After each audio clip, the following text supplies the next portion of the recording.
नमस्कार, आप देख रहे हैं न्यूज़ पीआर। मैं हूं आदेशपुरी। बिहार में सिपाही भर्ती का परीक्षा आज खत्म हो गया। 21 मार्च को दूसरा फेज़ था और दूसरे फेज़ के जो सेकेंड पाली में परीक्षा जो है वो खत्म हो गया। 6,30,000 अभ्यर्थी इस परीक्षा में शामिल हुए। आपको बता दें कि छात्रों का जो कहना है, जो छात्र हैं वो और फिर से जो छात्र नेता दिलीप जो हैं उनका कहना है कि 14 तारीख को दोनों पालियों के जो प्रश्न पत्र हैं वो पहले से ही ग्रुप में वायरल हो गए थे। वही आज 21 मार्च के प्रथम पाली के प्रश्न पत्र भी वायरल हो गए थे और जो उनका कहना है कि कौन से प्रश्न पत्र वायरल हुए हैं वो आप स्क्रीन पर देख सकते हैं। इन्हीं के बारे में कहा जा रहा है कि आज 21 मार्च को जो प्रथम पाली में सिपाही भर्ती की परीक्षा हुई है, यही प्रश्न जो हैं वो परीक्षा शुरू होने से पहले विभिन्न व्हाट्सएप ग्रुपों में चल रहे थे और बाद में जो छात्र परीक्षा देके निकले हैं वो उनका कहना है कि यही प्रश्न पत्र इसमें रहा है और छात्र नेता दिलीप जो हैं उनका भी यही कहना है। आपको हम बता दें कि जो दूसरा पाली आज हुआ है उसमें अभी तक कोई ऐसी सूचना नहीं मिली है कि जो प्रश्न पत्र वायरल हुए थे वैसे ही प्रश्न एग्जामिनेशन में किए गए हैं। हो सकता है इसकी कहीं बाद में पुष्टि हो, लेकिन अभी तक जो जानकारी मिल पा रही है हमने बहुत सारे छात्रों से बात की और दिलीप से भी हमारी बात हुई। उनका कहना है कि अभी इसके बारे में कोई स्पष्ट सूचना नहीं है कि जो 1-1:30 बजे के आसपास जो क्वेश्चन वायरल हुए थे, बहुत तरह के क्वेश्चन वायरल हो रहे हैं। सबसे बड़ी बात उसमें से कोई एक सेट जो है जो लड़ा हो, जो आ गया हो, ऐसी अभी तक कोई सूचना नहीं मिली है। इन्हीं सबको लेकर दिलीप ने अपनी बात रखी है। चलिए सुनते हैं क्या कहा दिलीप ने। नमस्कार दोस्तों, मैं दिलीप कुमार। दोस्तों, आज जो 21 मार्च को बिहार पुलिस की परीक्षा हुई है और इससे पूर्व जो 14 मार्च को बिहार पुलिस की परीक्षा हुई थी, इसका कोई मतलब नहीं रह जाता है। मतलब इसलिए नहीं रह जाता है क्योंकि इस परीक्षा का पेपर लीक था, आंसर वायरल था और वही आंसर एग्ज़ाम में पूछे गए प्रश्नों के उत्तर भी थे। आज जो 21 मार्च को प्रथम पाली में परीक्षा हुई उसका भी आंसर 9 बजे से वायरल था। 14 मार्च को जो परीक्षा हुई उसका भी दोनों सिटिंग का आंसर वायरल था। और जिन लोगों ने पैसा नहीं दिया, 1 रुपया भी नहीं दिया, उनके पास एग्ज़ाम से आधा घंटा 1 घंटा पहले आ गया। अब आप सोच सकते हैं कि जिन्होंने पैसा दिया होगा उनके पास कितना पहले क्वेश्चन आंसर आ गया होगा। तो इस परीक्षा को आयोजित करने का क्या मतलब रह गया जब पेपर ही लीक हो, आंसर ही वायरल हो। तो इससे अच्छा है कि सरकार बोली लगा दे सरकारी नौकरी की और जो सबसे ज़्यादा पैसा देगा उसको डायरेक्ट नियुक्त कर दे, डायरेक्ट उनको सरकारी नौकरी दे दे। इससे ज़्यादा अच्छा होगा।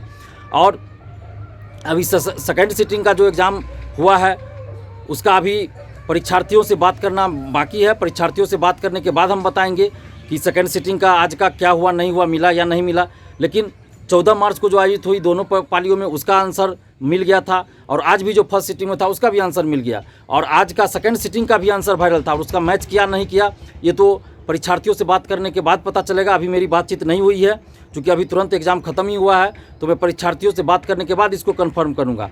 तो अब हम नीतीश सरकार से ये मांग करते हैं कि इस परीक्षा को रद्द किया जाए, पूरी परीक्षा को ही रद्द किया जाए और पेपर लीक की CBI जाँच हो और शिक्षा माफियाओं पे कानूनी कार्रवाई की जाए। क्योंकि जब तक शिक्षा माफियाओं पे कानूनी कार्रवाई नहीं होगी तब तक हर परीक्षा में पेपर आउट होगा, आंसर वायरल होगा और जानबूझकर शिक्षा माफियाओं द्वारा एक साजिश के तहत परीक्षा से पहले कुछ फर्जी आंसर को वायरल करवाया जाता है ताकि जो सही आंसर है वो उसमें छिप जाए और मीडिया के सामने फर्जी आंसर वायरल हो जाए ताकि लगे कि ये फर्जी आंसर था, एग्ज़ाम का पेपर लीक नहीं हुआ है।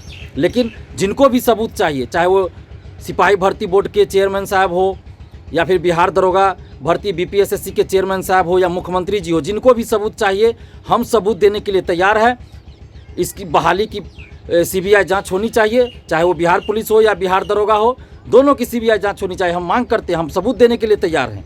अगर सरकार इसकी जाँच नहीं करवाती है तो इसका मतलब है कि नीतीश जी खुद इसमें इन्वॉल्व हैं। अभी तक तो हम लोग कह रहे हैं कि नीतीश जी के लोग इन्वॉल्व हैं, यानी कि राज्यसभा सांसद, मंत्री, विधायक इन्वॉल्व हैं, बड़े बड़े अधिकारी इन्वॉल्व हैं। लेकिन अगर नीतीश जी इसकी जांच नहीं करवाते तो इसका मतलब होगा कि नीतीश जी भी इसमें अब इन्वॉल्व है।